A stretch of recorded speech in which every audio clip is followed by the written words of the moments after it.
When it comes to gospel songs, and I may be, I've got something specific at the end I really want to touch, so I may be hitting it, making it anticlimactic by asking this. But outside of a song that you wrote in the gospel field, what's your favorite gospel song of all time? Mm-hmm.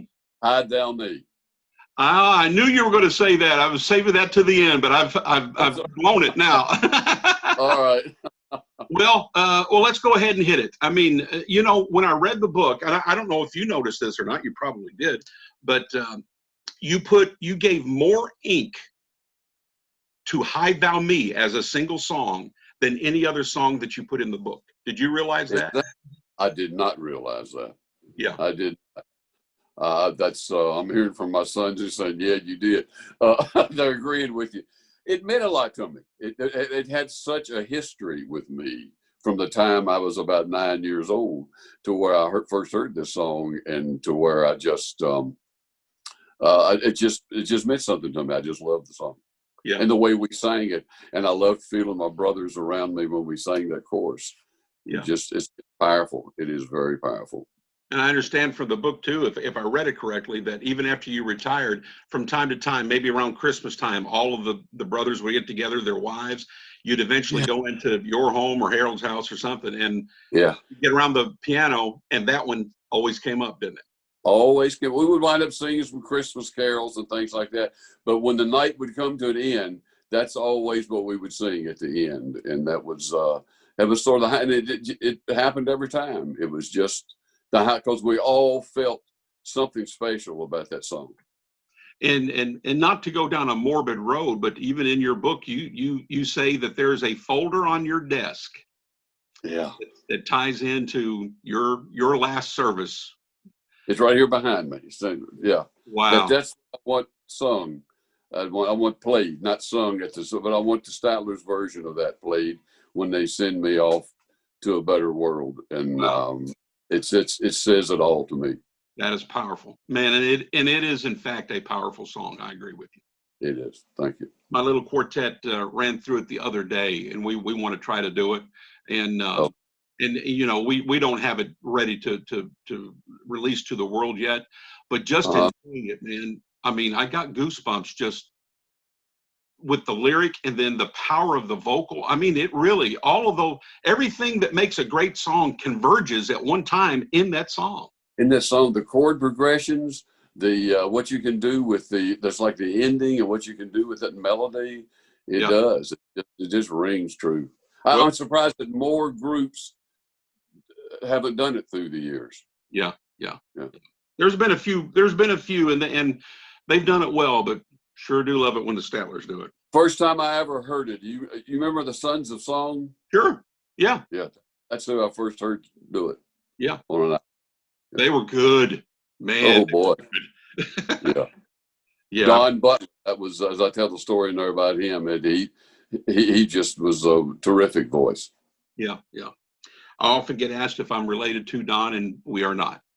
Oh, is that right? Yeah. Okay, I hadn't thought about that. Okay, let's see. What about some of your favorite gospel groups today? We've talked about Blackwood Statesmen, who you heard growing up, but do you have any gospel groups today that you go, I like what they do and how they do it? I do like what they do. I've been watching a lot of Gerald Wolfe's hymn sings, and I'm really impressed with Gerald. I'm impressed with his group too, of course. Yeah, and it just gives me chills to watch some of those old hymns that they sing, and the way he does it and the way he presents it. Yeah, and there's great. I love the Legacy 5 and Ernie Hals's group, because we were great friends with the Cathedrals and their biggest fans. I mean, we would just go and sit on the front row. That was even into our career. Whenever they were close by, we were there. We never missed a moment of them, because Glenn and George, they were the best. Since you mentioned them, let's go ahead and go walk down that road a little bit. You were invited too and got to participate in their farewell concert at the Ryman that Bill and Gloria produced on them, and the video and all of that. What was that night like? It was one of the highlights of our career. It really was. We were there, and they asked us to sing a couple of songs, and we did. and it was the audience was full of all of our heroes. Everybody was in the audience. I mean, there was Jake, and there was James, and there was all of the Gaither people that did all those videos, and we just loved them. And we came off stage, and the first one to grab me was James, and he hugged my neck and said nice things to me then, and this just meant so much. All of a sudden, I felt like I was a kid again, and now instead of sitting and watching these people, I was sitting there with them. Yeah, and that touched me deeper than I can express.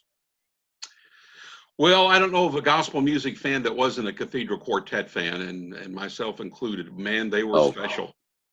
I'm telling you, they were. They just grew and got better with years and with time. And by the time they had called it quits, they were the top of the ladder. You just couldn't touch them with the individual voices and the harmony and the arrangement. I told Glenn one time, I said, most acts in entertainment work to have at least one good production song that they can do and really sell, to close. The Cathedrals had about every other song was one of those great production songs that you're waiting for. Yeah. And it was just, they just kept you on the edge of your seat. And something else they had too, which not every group has, but your group had it as well. You had that dynamic of Glenn and George, just like the dynamic of you and Harold. Well, thank you. That just happened. That was never planned that way, but yeah, and it certainly helps when you got a natural comedian as part of the group, and Harold was the best. And of course, George, with what he did I just loved his sense of humor and the way he presented it. Yeah. And when that's built in, it's pretty nice. That's another educational thing that, as groups that I work with in Southern gospel music, as they may view this, they need to pay attention to what we're saying here, because that dynamic of two people on stage that can connect on stage, it connects with the audience as well. Yeah. And you need more than the great song and the great production. That dynamic really helps sell the Cathedral Quartet, and it helped to sell the Statler Brothers. Likability is more important than talent anytime. Once they like you, they're going to love you, whether you're any good or not. Yeah. And we had a built-in, thank God, blessing of likability. And a lot of it was owed to Harold. Yeah. Yes. Well, let's talk about one of my favorite gospel songs that y'all did, and you recorded it, and it was an homage to one of your country hits. One of your biggest country hits was "I'll Go to My Grave Loving You," and then you turned that around into a gospel song called "He Went to the Cross Loving You," and I think it's just a brilliant piece of work. It is. Those lyrics were all Harold's. I wrote "I'll Go to My Grave Loving You," and I wrote it as a ballad, a slow ballad. And it was Harold said to me one day, "Hey, why don't you let's put some tempo to it and some after time." So I did that, and then it was a hit. Then in time, he says, "I got an idea. I want to use that melody of yours, but I'm going to take it back to the ballad kind of thing and make it a gospel song." He called it "He Went to the Cross." So fine. So that's what he did, and that's how that song was born, and I loved it too. Great song.